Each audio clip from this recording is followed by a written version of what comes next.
L'archange Michael, qui est-il? Nous avons eu beaucoup de questions sur cet archange et nous voudrions aujourd'hui répondre à cette question. Il existe différentes théories en relation avec cette question. De nombreux chrétiens croient qu'il est le chef des anges et de l'armée de Dieu. Les catholiques le regardent comme l'ange de la mort, qui amène les âmes des morts au ciel. D'autres le considèrent comme le gardien de l'Église, et ils lui offrent des prières en l'appelant Saint Michel. Les Mormons croient qu'Adam était l'archange Michael dans sa vie prémortelle, avant de devenir humain. Les témoins de Jéhovah croient que Michael est un autre nom de Jésus, ce nom qu'il avait au ciel avant son incarnation, et aussi après sa résurrection, ce qui est d'ailleurs assez proche de ce que je crois être la vérité. Malheureusement, les témoins de Jéhovah croient que Jésus n'est pas Dieu, mais un être créé, concept qui n'est pas soutenu par la Bible. C'est ce que nous allons donc chercher à étudier dans cette vidéo en présentant 5 faits à propos de Michael, l'archange.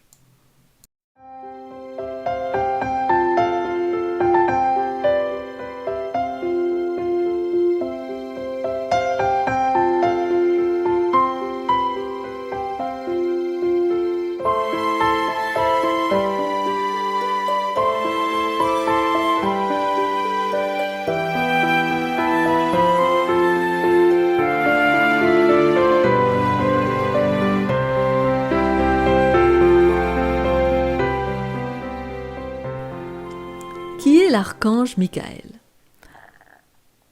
Premier fait, il est le chef des anges. Le nom Michael en hébreu, ou Michel, ça a été traduit Michel ou Michael en français, signifie « qui est comme Dieu », d'après la concordance Strong. Et vous remarquez d'ailleurs que c'est une question. Qui est comme Dieu? Le mot archange, maintenant, toujours d'après la concordance Strong, signifie un ange en chef, archagélos en grec, un ange supérieur.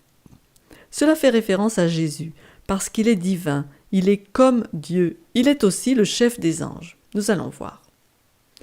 Deuxième fait, un ange est un messager. Dans la Bible, le mot ange ne fait pas toujours référence aux anges créés par Dieu et vivant au ciel. La concordance Strong pour agélos en grec définit l'ange comme un messager venant de Dieu, un messager en général. Mais ce n'est pas toujours le cas. Parfois, ange fait référence à des gens ou à Jésus lui-même. Par exemple, quand Jésus dit à Jean dans l'Apocalypse d'écrire des lettres aux 7 églises, en Asie, elles sont adressées aux anges des 7 églises. Je lis par exemple Apocalypse 2.1, écrit à l'ange de l'église d'Éphèse. Voici ce que dit celui qui tient les 7 étoiles dans sa main droite, celui qui marche au milieu des 7 chandeliers d'or. Il est évident que Jean n'écrivait pas à un ange littéralement, parce que cela n'aurait pas de sens. La meilleure explication est que Jean écrivait une lettre au pasteur de ces églises. Ce pasteur était l'ange de Dieu, c'est-à-dire le messager de Dieu pour cette église. Et de nombreuses fois dans la Bible, Jésus est aussi l'ange de l'Éternel. Laissez-moi vous donner quelques exemples dans 1 minute. Cependant, cela ne veut pas dire que Jésus est un être créé, égal aux anges créés par Dieu. Jésus est le Fils de Dieu de toute éternité. Il est pleinement Dieu. Si vous voulez, voyez la vidéo sur la divinité de Jésus, où tout cela est bien expliqué. Et s'il est appelé l'ange de l'Éternel, parfois, c'est parce qu'il est le messager du Père. Maintenant, voyons quelques exemples. Après qu'Agar ait été chassée du foyer d'Abraham, c'était la servante de Sarai, vous vous souvenez, l'ange de l'Éternel lui apparaît. Et ils ont une conversation. Voici ce qu'il est dit dans Genèse 16. Au verset 7, l'ange de l'Éternel la trouva près d'une source d'eau dans le désert, près de la source qui est sur le chemin de Chour. Je vous invite à lire tout le texte. Je vais passer directement au verset 13, mais c'est intéressant la conversation. Elle appela Ata El-Roi, c'est-à-dire « Tu es un Dieu qui voit », le nom de l'Éternel qui lui avait parlé. Elle est bien consciente que c'est Dieu qui lui a parlé. Car elle dit « Ai-je rien vu ici après qu'il m'a vu ?» Ceci, c'est dans la version Osterwald. Elle a donc réalisé qu'elle parlait avec Jésus-Christ, car Jésus, parlant de son Père, a dit en Jean 6, 46 « que nul n'a vu le Père, sinon celui qui vient de Dieu. Celui-là a vu le Père. Et aussi, dans 1 Timothée 2, verset 5, il est dit qu'il y a un seul Dieu, mais aussi un seul médiateur entre Dieu et les hommes, Jésus-Christ, homme. On ne peut pas apparaître à Dieu directement. On apparaît à Christ qui est le médiateur entre Dieu et les hommes. Ce qui veut dire donc que chaque fois que quelqu'un parle à Dieu dans l'Ancien Testament, c'est par la médiation de Jésus qu'il le fait, donc les personnes parlent à Jésus. Un autre exemple, en Genèse 22, après que l'ange de l'Éternel retient la main d'Abraham qui va sacrifier son fils Isaac, l'ange de l'Éternel le bénit au verset 15 à 18 de Genèse 22.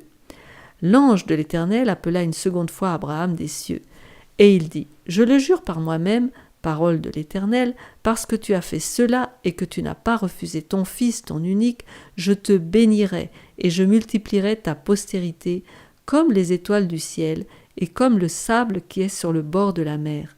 Et ta postérité possédera la porte de ses ennemis.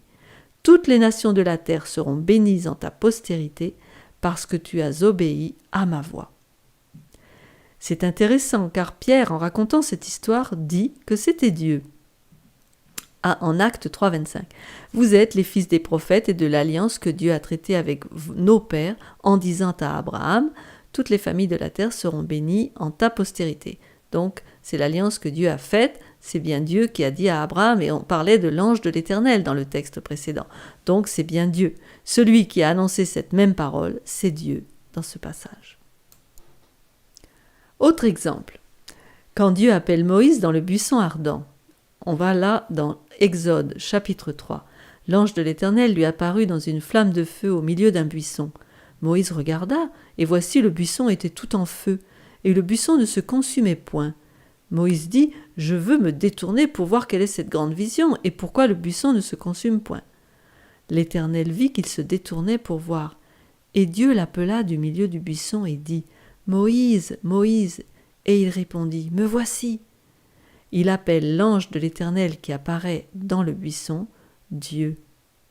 Et ce n'est pas le seul exemple, il y en a d'autres, mais cela suffit à démontrer que l'ange de l'Éternel, c'est bien Jésus qui est Dieu. Troisième fait, Jésus est le messager de l'Alliance. Si vous avez encore des doutes, le mot hébreu utilisé pour ange est utilisé pour Jésus-Christ dans Malachie 3, verset 1. « Voici, j'enverrai mon messager, il préparera le chemin devant moi, et soudain entrera dans son temple le Seigneur que vous cherchez et le messager de l'Alliance que vous désirez. Voici, il vient, dit l'Éternel des armées. » C'est donc une prophétie sur la première venue de Jésus sur terre. Le mot « messager » ici est traduit du mot hébreu « malak » qui veut dire « ange » dans l'Ancien Testament. Quatrième fait. De nombreuses similarités entre Michaël et Jésus. Dans le livre de Daniel, Michaël est appelé le prince plusieurs fois. On va regarder Daniel 10, verset 21. Je veux te faire connaître ce qui est écrit dans le livre de la vérité. Personne ne m'aide contre cela excepté Michaël, votre chef. L'ange dit que Michaël est le prince de Daniel, et il est aussi appelé le prince en Actes 5, versets 30 à 31, où il est dit « Le Dieu de nos pères a ressuscité Jésus que vous avez tué en le pendant au bois. Dieu l'a élevé par sa droite comme prince et sauveur pour donner à Israël la repentance et le pardon des péchés. » Autre similarité, les anges de Michaël sont aussi appelés les anges de Jésus. Vous vous rappelez du texte qu'on a lu au départ, il y eut guerre dans le ciel, Michel et ses anges combattirent contre le dragon, et le dragon et ses anges combattirent. Et maintenant, parlant du retour de Jésus, il est dit « Alors le signe du Fils de l'homme paraîtra dans le ciel, toutes les tribus de la terre se lamenteront, elles verront le Fils de l'homme venant sur les nuées du ciel avec puissance et une grande gloire. Il enverra ses anges avec la trompette retentissante, et ils rassembleront ses élus des quatre vents, depuis une extrémité du ciel jusqu'à l'autre. » Donc on a bien vu les anges, Michel et ses anges, et Jésus et ses anges, au retour de Jésus. Autre similarité, Michael et Jésus ressuscitent les morts. C'est une autre similarité intéressante. Alors, il s'agit d'un Thessaloniciens 4, verset 16. Le Seigneur lui-même a un signal donné, à la voix d'un archange, au son de la trompette de Dieu descendra du ciel, et les morts en Christ ressusciteront premièrement. Jésus a dit que c'est sa voix qui ressuscite les morts à la résurrection. D'ailleurs, il est parlé de l'archange, ce n'est pas n'importe quel ange. Et on voit cela, c'est sa voix qui ressuscite donc à la résurrection. On le voit dans Jean 5, car comme le Père a la vie en lui-même, il a donné au Fils d'avoir la vie en lui-même, et il lui a donné le pouvoir de juger, parce qu'il est le Fils de l'homme. Ne vous étonnez pas de cela, car l'heure vient où tous ceux qui sont dans les sépulcres entendront sa voix, et ils en sortiront. Ceux qui auront fait le bien ressusciteront pour la vie, mais ceux qui auront fait le mal ressusciteront pour le jugement. Donc, Michael, l'archange qui réveille les morts, et Jésus qui ressuscite les morts. C'est le même personnage. Point suivant. Michael et Moïse. D'après Jude 9, il est dit « Or, l'archange Michel, ou Michael, lorsqu'il contestait avec le diable et lui disputait le corps de Moïse, n'osa pas porter contre lui un jugement injurieux, mais il dit « Que le Seigneur te réprime ». Faisons un petit peu d'histoire. Moïse, on le sait, passa par la mort. Mais Michael descendit et le ressuscita. Satan, semble-t-il, essaya de retenir son corps dans la mort, disant qu'il lui appartenait. C'est ce que nous dit ce texte de Jude. Mais Michael le ressuscita et l'emmena au ciel. D'ailleurs, vous pouvez aller voir le texte de la transfiguration de Jésus, où il apparaît à Jésus avec Élie, qui n'est pas passé par la mort quant à lui. Donc Moïse, Élie, Jésus, sur le mont de la transfiguration. Moïse est donc bien vivant.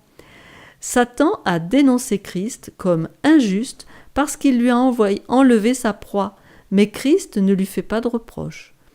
Il ne se lance pas dans un débat, mais le renvoie plutôt humblement à son Père en disant « Que le Seigneur te réprime ». Cinquième fait. L'identification de Michael par les protestants. Les premiers protestants identifièrent Michael à Jésus.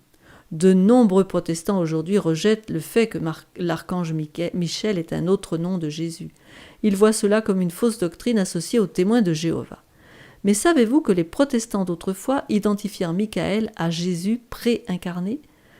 Prenons le cas de Charles Spurgeon, le prince des prédicateurs. Il a dit « Jésus est Michael, le seul archange, et il est Dieu, le Fils, coégal au Père. » C'est d'après Wikipédia. Ce n'est pas une fausse doctrine dont l'origine viendrait des témoins de Jéhovah, non. C'est pourquoi on ne devrait pas avoir peur d'explorer la possibilité que Michael est un autre nom pour Jésus. Avant de conclure, regardons au texte de Daniel 12, verset 1. En ce temps-là se lèvera Michael, le grand chef, le défenseur des enfants de ton peuple, et ce sera une époque de détresse, telle qu'il n'y en a point eu de semblable depuis que les nations existent jusqu'à cette époque. En ce temps-là, ceux de ton peuple qui seront trouvés inscrits dans le livre seront sauvés. Oui, Michael se lève. Et s'il se lève, c'est pour régner, car il est roi. Et il ne peut être que le Christ qui régnera comme roi des rois. Pour l'expression se lever, vous pouvez voir Daniel 7, versets 17 et 24. Par exemple, je lis le verset 17, « Ces 4 grands animaux, ce sont 4 rois qui s'élèveront de la terre. » Et dans le verset 24, les 10 cornes, ce sont 10 rois qui s'élèveront de ce royaume. Donc, quand les rois se lèvent, c'est pour régner. Michael se lève pour régner à la fin du temps de grâce. Il est le même être puissant qui est apparu à Daniel au bord du Tigre. Comme il nous est dit en Daniel 10, « Je levai les yeux, je regardais, et voici, il y avait un homme vêtu de lin, et ayant sur les reins une ceinture d'or du phase. Son corps était comme de chrysolite, son visage brillait comme l'éclair. Ses yeux étaient comme des flammes de feu, ses bras et ses pieds ressemblaient à de l'airain poli, et le son de sa voix était comme le bruit d'une multitude. » Et puis dans Daniel 10, verset 21, « Mais je veux te faire connaître ce qui est écrit dans le livre de la vérité.